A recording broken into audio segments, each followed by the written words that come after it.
Hello everyone. Welcome to the next class on the nonlinear programming part of the optimization technique. In this lecture, we will see what is the Hessian matrix and what are its nature. Myself, Dr. Gar, working in the School of Mathematics, Thapar Institute, Patiala. You can contact me as usual through my either of the email IDs or you can simply follow this link for more updated videos on the optimization technique. So what we have discussed in the last lecture related to the quadratic form that any function f of x is said to be the quadratic if it can be written in the form of x transpose ax where a is the real and this matrix and based on this we have to define their positive definite, negative definite, and then so on. So in order to understand this lecture Hessian matrix, you must watch this lecture firstly so that you can understand how we can define this form.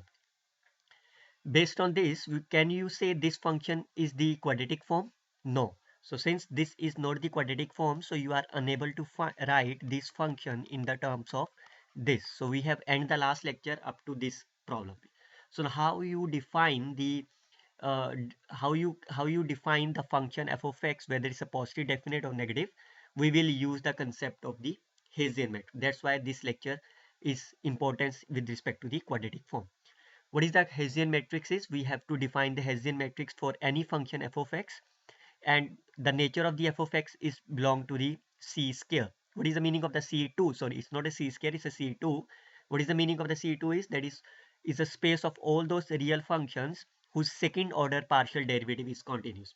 For example, if I say f of x is my x square, x1 square plus x2 square. So what is the second derivative of this? So you have to derivative of second derivative of this. You have to calculate the second derivative this as well as of this. So since whatever the derivative of this, it comes to be the 2, this is 2, this is 0, all are my continuous. So this function belong to the my C2. So we have considered Hessian matrix or only for those function whose belong to the C2. So then we have to define this Hessian matrix as n cross n. So it's very easy to remember that. Remember that the matrix notation are like this way: A11, A2, and so on. So whenever I have written A11, it means x1, x1, that is x1 square. A12 means x1, x2. A1n means x1, xn, partial derivative. Based on this, if we know if what is the second derivative of the quadratic function, so if this is my quadratic function, what is the second derivative is nothing but the 2a. So you can define h either by the second derivative this form, or you can write directly as a 2 of a, and all of you know how to write the a as we seen in the last lecture. So remember that this relation is true only for the quadratic form but not for the all others. For example, if I say look at that, this is the quadratic form, so you can write this function h as like this way. So I recall that you have to firstly write the diagonal entries. So diagonal entries is nothing but the coefficient of the x1 square, x2 square, x3 square. There is no x3 square, so it's a 0. After that, what is that? This is a pair of a12. So coefficient of x1, x2, that is a 1. So put half here and half here. Similarly, coefficient of the a13, that's a 5. Put half here and half here. So you can watch the previous video for more details here. Now, since this is my a, so you can write the h corresponding to them is nothing but 2 of it. That is, you can write simply as 2, 1, 5, 1 minus 4 minus 2, 5 minus 2, and 0 is my Hessian matrix of this function. Otherwise, we can also check the definiteness, that's a positive definite based on the Hessian matrix as we discussed in for the A. How? We have discussed in the last lecture this what is the D1, D2 are nothing but my uh, principal minus. So if all the principal minus are greater than 0, we call as the positive definite. If they are alternating sign but make sure the first principal minus is less than 0, then it's a negative definite. If at least one of the DIs is 0, provided first one is a non-zero, then it is a positive semi-definite, otherwise it's a negative. And in all the other cases means if my D1 is 0 or they are the alternating sign, but my first one is positive, second is less than 0, third is greater than 0, and so on. So since this is nothing occur in either of the four cases, we call as the indefinite. Similarly, based on the eigenvalue, what we have seen in the last lecture is positive definite is if all the eigenvalues are positive, negative definite means if all the are less than 0, semi means if at least one of them is 0, and so on. And indefinite means if it consists both positive and negative definite. Now look at that, since this is not the quadratic function, so how you can write the Hessian matrix? So firstly you have to identify how many variables are there. So since there are only two variables, so my H will be of 2 cross 2. So what is the internal matrix is A11, A12, A21 and A22. So what is that? This is A11. So that is first derivative 2 times. A12 means that is you have to take x1, x2. Similarly for here and so on. So now if you calculate what is the second derivative of this with respect to x1, if you take the first derivative, it will be here. If you take the second derivative, it will be again here and so on. So you, and what will happen of the x1 and x2, it will be 0 and so on. Now you can calculate the principal minors because you are unable to calculate the eigenvalues. So what is the D1 is 1 cross 1 matrix whose first diagonal entries will be there. So this is the first principal minor, and you can see this is always be greater than 0 because whatever the value of the x1 is there, either positive or negative, this is always 0. What is the D2 is 2 cross 2 matrix. If you find that determinant, you will get what is the determinant of this? This is here. Again, you can find this is always be a greater than 0. So what you got that is the first principal minor greater than 0, second minor greater than 0. What is the meaning of that?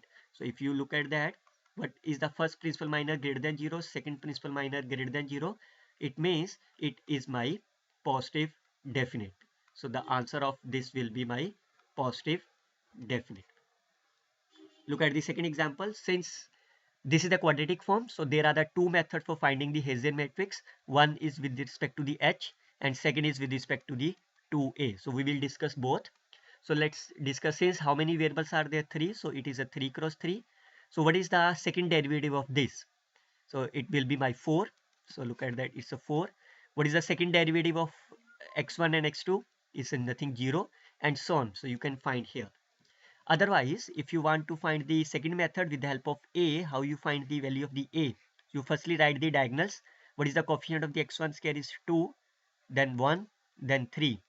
Here is A12. What is the coefficient of the x1, x2? So there is nothing coefficient, so it's a 0 since it is a symmetric matrix. Similarly for here. So if you take H is equal to 2 of A, you can see this is the same as that of this. Now based on this, you can define the Hessian principal minors. Either you can use the quadratic, so you can use this one also. Now based on this, you can find the principal minor. The first principal minor is the first element, it's a greater than 0.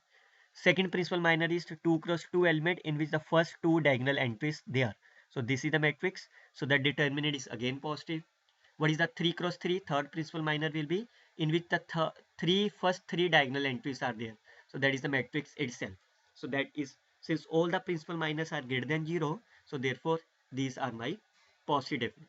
If you want to find the eigenvalues, the second method is this. The first method you can check the definiteness. Second method is based on the eigenvalue. What are the eigenvalues are there? 2, 4 and 6. Since all are strictly greater than 0, so therefore they are again positive definite. Again, look at the second one, next example. Again, this is the quadratic form. You can find the Hessian matrix like this way, or you can write like this way. So if you substitute the value here, you will get this. So if you find this based on the eigenvalue, so you have to check the definiteness. So what are the eigenvalues are there? -2 and -2. So both are negative. So therefore it will be a negative definite. On the other hand, if you want to find the minors, the first minor will be -2, which is less than 0. Second minor will be positive.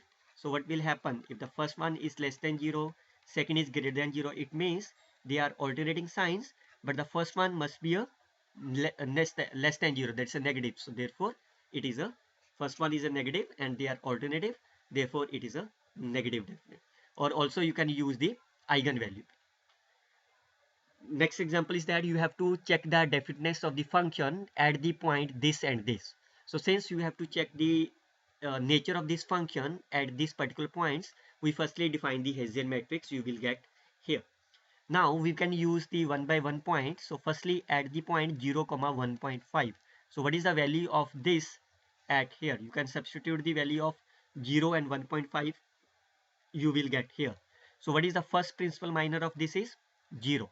What is the second principal minor is 2 cross 2 matrix, that's itself again a 0. So since both the principal minors are 0, so it means this is neither the positive definite nor the negative definite, because the first principal minor should be either positive or negative. It can't be zero. If one of the first principal minor is zero, then it is a indefinite. Similarly, you can check at the point 2 comma 2. What will happen at the 2 comma 2 is here. What is the first principal minor is my 12. What is the second principal minor is? That is my minus 24. So they are of opposite sign. But the first minor should be the negative in case of the opposite sign. Therefore, it is of indefinite because the first minor is positive. Also, you can choose this as an eigenvalue. What are the eigenvalues of this are? 12 and 2. This is the second method. 12 and minus of 2, since both are the negative, or both are positive and negative are there. So therefore, they are of again indefinite is there. So this is the way you can check for the Hessian matrix are there. We will see in the next class on the convexity and concavity based on this Hessian matrix and the quadratic form. So based on these two lectures, we will discuss when the function is said to be convex or the concave and which are used for finding the maximum or minimum. If there is any doubt, you can contact me through my either of the IDs, or you can browse this link for more updated videos on this optimization techniques. Till then, best of luck students. Happy learning.